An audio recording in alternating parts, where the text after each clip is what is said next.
రాష్ట్ర ప్రధాన రహదారిపై తక్కువ వెలుతురు కలిగిన వీధి లైట్ల కారణంగా ప్రజలు ఇబ్బందులు ఎదుర్కొంటున్నారంటూ ఉదయం న్యూస్ ప్రచురించిన కథనానికి అధికారులు స్పందించారు.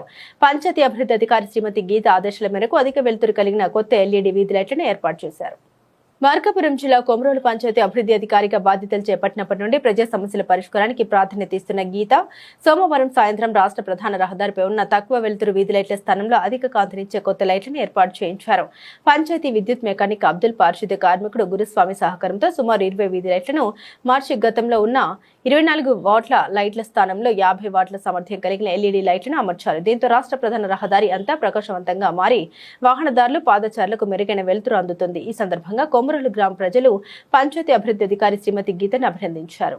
కాగా ఏప్రిల్ 8వ తేదీన రాష్ట్ర ప్రధాన రహదారిలో వీధి దీపాలు గుడ్డి దీపాలుగా మారాయి అనే శీర్షికతో ఉదయ న్యూస్ లో ప్రచురించిన కథనానికి స్పందనగానే ఈ చర్యలు చేపట్టినట్లు స్థానికులు పేర్కొన్నారు. పంచాయతీ విద్యుత్ మెకానిక్ అబ్దుల్ కూడా గతంలో 24 వాట్ల లైట్లు ఉండగా ప్రస్తుతం 50 వాట్ల అధిక వెలుతురు కలిగిన వీధి లైట్లను ఏర్పాటు చేసినట్టు తెలిపారు.